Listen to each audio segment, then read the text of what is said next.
Okay, students, let us look at this question. If an infinite GP has second term x and its sum is 4, then what is the minimum possible integral value of x?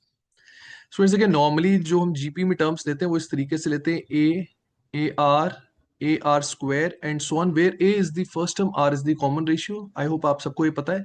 And sum of infinite GP formula is A upon 1 minus are.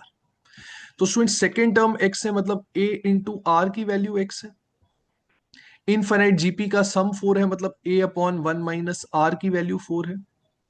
Students देखिए, पहली equation से मैं कह सकता हूं कि a is equal to x upon r. अब students a upon 1 minus r is equal to 4. अगर मैं यहां पर a को x अपॉन आर से रिप्लेस कर दूं तो my equation will now become x upon r into 1 minus r is equal to 4. I can write x in terms of r. x को मैं लिख सकता हूं 4 times r minus R square. अब देखिए, अल्टीमेटली स्टूडेंट्स मुझे x की minimum value निकालनी है. तो बेसिकली मैं ये कह सकता हूं कि मुझे इस क्वाड्रेटिक एक्सप्रेशन की मिनिमम वैल्यू निकालनी है, right. I have to find minimum value of 4 times R minus R square, क्योंकि यही तो x है और इसकी हमें मिनिमम वैल्यू चाहिए, लेकिन इंटीजर. अब स्टूडेंट्स, इस क्वाड्रेटिक एक्सप्रेशन की अगर आपको मिनिमम वैल्यू चाहिए तो बेस्ट क्या रहेगा, आप इसको स्क्वायर बनाए. स्क्वायर, अब होल स्क्वायर कैसे बना सकते हैं students?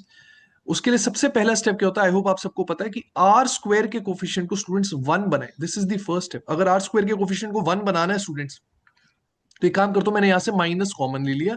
So I can write this expression as minus of 4 times are square minus are.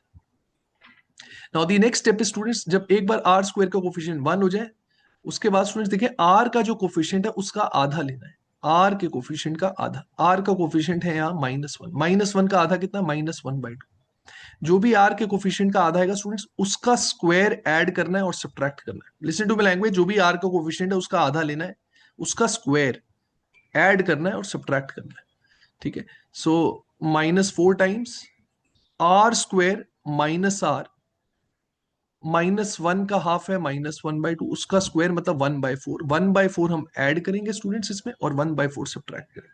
देखिए स्टूडेंट्स, उससे होगा क्या, ये जो टर्म है स्टूडेंट्स, ये एक होल स्क्वायर बन जाएगा. दिस इज r -1/2 का होल स्क्वायर. उम्मीद करता हूं आप सबको ये चीज क्लियर है.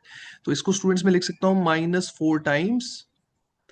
Now r square minus r plus 1/4 can be written as r -1/2 का whole square, and along with it we have minus of 1/4. एक काम करता हूँ, -4 से अब पूरी इक्वेशन को मल्टीप्लाई कर देता हूँ स्टूडेंट्स, है ना. ब्रैकेट वाला जो टर्म है -4 से मल्टीप्लाई कर देता हूँ. I can write it as -4 into -1/4, that would be 1. So I'll get 1 minus 4 times r minus 1/2 का होल स्क्वायर. याद रहे स्टूडेंट्स, इस एक्सप्रेशन की हमें मिनिमम वैल्यू चाहिए. कहने से स्टूडेंट्स, अगर मुझे इसकी मिनिमम वैल्यू चाहिए, 1 में से कुछ सब्ट्रैक्ट हो रहा है, तो कहने से अगर मिनिमम चाहिए तो मतलब 1 में से जो चीज सब्ट्रैक्ट हो रही है, क्योंकि कुछ माइनस हो रहा है, तो जो माइनस हो रहा है स्टूडेंट्स वो ज्यादा से ज्यादा होना चाहिए. भैया जितना ज्यादा आप सब्ट्रैक्ट करेंगे उतनी वैल्यू छोटी हो जाएगी. तो मेरा मेन एम क्या है स्टूडेंट्स? मेरा मेन एम है कि मैं r -1/2 होल स्क्वायर की जो वैल्यू है स्टूडेंट्स, इसकी मैक्सिमम वैल्यू निकालूं. जो भी इसकी मैक्सिमम वैल्यू होगी वो मैं यहाँ पुट कर दूंगा, तो मेरे को मेरा आंसर मिल जाएगा. अब देखिए, आप में से काफी लोगों को लग रहा होगा कि होल स्क्वायर है, राइट, तो r की वैल्यू बढ़ाते जाओ, बढ़ाते जाओ, बढ़ाते जाओ, बढ़ाते जाओ, तो वैल्यू बढ़ती ही चली जाएगी, राइट, इनफाइनाइट तक चली जाएगी. लेकिन स्टूडेंट्स, यहाँ एक चीज का ध्यान रखना है कि यहाँ इनफाइनाइट जीपी की बात हो रही है. जब इनफाइनाइट जीपी की बात होती है तो कॉमन रेशियो की अपनी रेंज है. आर की रेंज है -1 to 1. ना आर -1 या उससे छोटा हो सकता है, ना ही 1 या उससे बड़ा हो सकता है. तो इस चीज का ध्यान रखना है स्टूडेंट्स. अब स्टूडेंट्स, कोशिश करनी है कि r -1 और 1 के बीच में भी होना चाहिए, and at the same time r -1/2 का होल स्क्वायर मैक्सिमम भी होना चाहिए. अब स्टूडेंट्स, आप कोशिश करें, r -1/2 होल स्क्वायर मैक्सिमम होगा कब? अब वैसे आपको थोड़ा बहुत आइडिया लग जाना चाहिए, राइट. अगर आपको नहीं पता लग रहा तो बेस्ट तरीका क्या रहेगा? वैसे तो आर को 1 ले नहीं सकते, लेकिन एक बार आप 1 पुट करके देखें. अगर आप आर को 1 पुट करेंगे स्टूडेंट्स, तो उस केस में r -1/2 होल स्क्वायर की जो वैल्यू आएगी स्टूडेंट्स, दैट वुड बी 1 -1/2 का होल स्क्वायर, विच इज 1/2 का होल स्क्वायर, विच इज 1/4. लेकिन अगर मैं स्टूडेंट्स आर की जगह -1 पुट करता हूं, तो उस केस में क्या आ जाएगा? r -1/2 का whole square. So that would be -1 -1/2 का होल स्क्वायर, which is -3/2 का whole square, which comes out to be 9/4. देखिए 9/4 स्टूडेंट्स, ये वैल्यू आ रही है, बड़ी से बड़ी आ रही है, लेकिन ये 9/4 वैल्यू आ कब रही है स्टूडेंट्स? ये 9/4 वैल्यू तब आ रही है जब मैंने r को -1 पुट किया है। प्लीज अब मेरी बात को ध्यान से सुने। 9/4 तब आ रहा है जब मैं -1 पुट कर रहा हूं, लेकिन आप सब लोग ये बात समझ रहे हैं कि r की जो वैल्यू है स्टूडेंट्स, वो -1 तो हो ही नहीं सकती है, -1 से बड़ी हो सकती है। For example -0.99। ठीक है, उम्मीद करता हूं मेरी बात समझ पा रहे हैं। -0.999 ये वैल्यू पॉसिबल है। तो कहने का मतलब है कि इस एक्सप्रेशन की जो वैल्यू आएगी वो 9/4 नहीं आ सकती, 9/4 से थोड़ी छोटी होगी, 9/4 से थोड़ी छोटी होगी। I hope all of you are getting this point. लेकिन अगर मैं 9/4 यहां पुट कर दूं, जो कि आई नो पॉसिबल नहीं है, लेकिन एक बार 9/4 पुट करके देखते हैं कि आंसर क्या आ रहा है। अगर मैं इसकी जगह 9/4 पुट कर दूं, कहने से एक्सप्रेशन की जो वैल्यू आ जाएगी students, that will be 1 - 4 times 9/4, which comes out to be 1 - 9, which is -8। देखिए -8 स्टूडेंट्स आंसर कब आया है? -8 तब आया है आंसर जब यहां 9/4 में ले लिया। कहने स्टूडेंट्स ये वाली जो वैल्यू है ये 9/4 तो हो ही नहीं सकती है, ये वैल्यू 9/4 से थोड़ी कम ही होगी। अब देखिए अगर ये 9/4 से थोड़ी कम होगी तो स्टूडेंट्स जो मेरा आंसर आया है जो कि -8 आया है, वो -8 नहीं आएगा, -8 से डेफिनेटली बड़ा आएगा।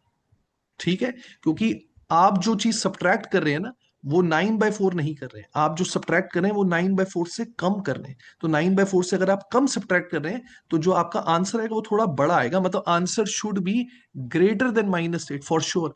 तो देखिए ये जो एक्सप्रेशन है जिसकी हमें मिनिमम वैल्यू निकालनी है वो डेफिनेटली ग्रेटर देन -8 है। तो स्टूडेंट्स अगर ग्रेटर देन -8 आंसर आएगा, ये तो पक्की बात है, -8 से बड़ा आना चाहिए। -8 से बड़ी कौन कौन सी वैल्यूज हैं? -8 से जो बड़ी वैल्यूज हैं integral, that is -7, -6 and so on. तो स्टूडेंट्स ये पॉसिबिलिटीज हैं, इनमें से पूछा है मिनिमम इंटीग्रल वैल्यू कितनी हो सकती है, तो इनमें तो सबसे छोटा -7 ही है ना। तो -7 will be the correct answer, which is option 2। It's very tough question, क्योंकि ये लास्ट वाला स्टेप अपने आप में काफी मुश्किल है कि 9/4 आप क्यों नहीं ले सकते। अब क्योंकि मैं 9/4 सब्ट्रैक्ट नहीं कर सकता हूं स्टूडेंट्स, 9/4 से कम सब्ट्रैक्ट करूंगा तो जो मेरा आंसर भी आएगा स्टूडेंट्स वो -8 नहीं आ सकता, -8 से बड़ा आएगा। और क्योंकि -8 से बड़ा आएगा तो पॉसिबल वैल्यूज जो इंटेग्रल है वो है -7, -6 एंड सो ऑन।